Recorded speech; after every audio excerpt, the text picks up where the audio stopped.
গাজীপুর জেলার কাপাসিয়া উপজেলার বারিসাপ ইউনিয়নের ঢাওরা গ্রামের একটি জনপ্রিয় ভাইরাল বিরিয়ানি হাউজি। এটি গাজীপুরের কাপাসিয়া উপজেলার বারিসাপ ইউনিয়নের ঢাওরা গ্রামের আমরাত বাজারের কাছে অবস্থিত। আপুর দেওয়া ঠিকানা অনুযায়ী চলে গিয়েছিলাম আমিও সেই ভাইরাল বিরিয়ানির হাউজে। তবে এর আগে আপনাদের সাথে শেয়ার করব মেড কেক এবং বাজারে আমাদের বুধবারে এখানে বাজার বসে। আপনারা সবাই জানেন এটা ঐতিহ্যবাহী বাজার। এখানে অনেক মানুষ দোকান নিয়ে বসে। এখানে আপনি যত ধরনের দেশীয় ফলমূল সব পাবেন এখানে, এবং যেসব আপনার নিত্য প্রয়োজনীয় জিনিস সেখানে সব কিছু একসাথে পেয়ে যাবেন। তো ভিডিওটি আপনারা একটু কষ্ট করে শেষ অবধি দেখতে থাকবেন। আর আপনারা জানেন এখন পূজার মৌসুম, তার জন্য আমাদের বর্মি পূজা বসে, পূজা মণ্ডপের মধ্যে অনেক মানুষ আছে। আসলে আমার এগুলোর প্রতি তেমন আগ্রহ নেই, তো আপনাদের একটু ভিডিওতে দেখানোর জন্য। তো আমি বাজার থেকে আমার ছেলে এবং মেয়ের জন্য 2টা কেক নিয়েছিলাম এবং তার নাম লিখে আমি বাসায় নিয়ে যাই। বাসায় নিয়ে গিয়ে রেখে আমি তারপর ওই বিরিয়ানি আনার জন্য রওনা করব। আমার অবশ্য দেরি হয়ে গিয়েছিল, আরও আগে যাওয়া উচিত ছিল। তারপরও আমি রওনা করে দিয়েছি। যেতে যেতে আমার প্রায় আসরের পর সময় লেগে গেছে। তবে এটা মানতে বাধ্য, আপনার এই যে কিশোরগঞ্জের যে রাস্তাগুলো এই সাইডের দিকে যতই যাবেন আপনি, আপনার মন জুড়িয়ে যাবে। কেননা সিংহশ্রীতে যে ব্রিজ আছে এর উপর দিয়ে যাওয়ার পর থেকে আপনার মনের মধ্যে একটা অন্যরকম গ্রামীণ পরিবেশ কাজ করবে, যা দেখতে খুবই মনোমুগ্ধকর। তো ওই দিক দিয়ে আজকে বুধবার, যেহেতু ভিড়ের দিন, বাজারের দিন, তো আমি এর জন্য আপনার গার্লস স্কুলের ওই দিক দিয়ে যে রাস্তাটা আছে ওইটার ভিতর দিয়ে যাচ্ছিলাম। তো আমি আমার স্বামীকে বলতেছিলাম আজকে যেহেতু দেরি হয়ে গেছে, আর একদিন ইনশাআল্লাহ যাব, যেদিন দুপুরে সেখানে গিয়ে খাবার খাবো। পরে বলছে আচ্ছা ঠিক আছে। তো এই যে দেখতে দেখতে চলে আসলাম সেই ভাইরাল বিরিয়ানি হাউজে।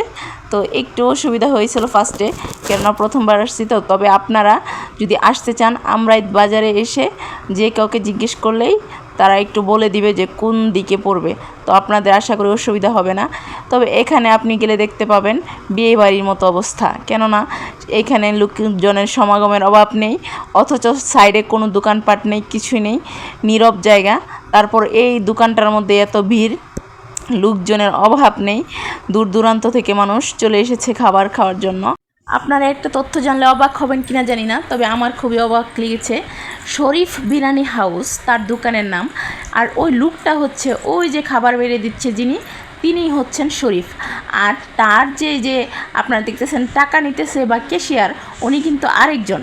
তো আপনারা একটা জিনিস হিসাব করেছেন, আমি এটা ভাবতে আমার অবাক লাগে।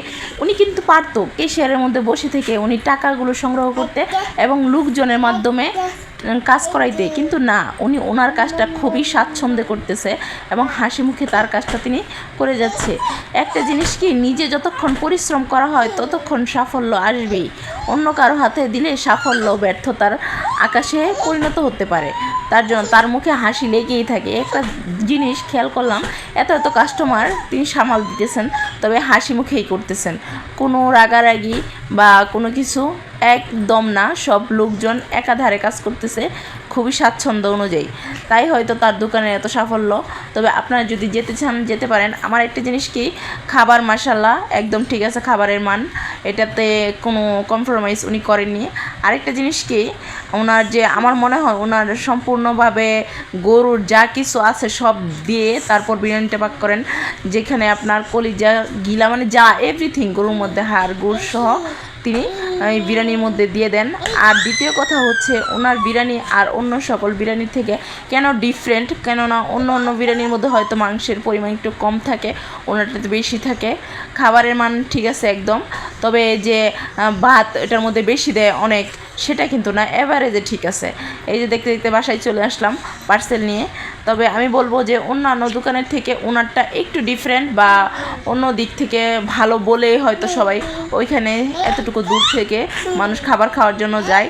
তো আজকের ভিডিওটা এই পর্যন্তই, ধন্যবাদ, আসসালামু আলাইকুম।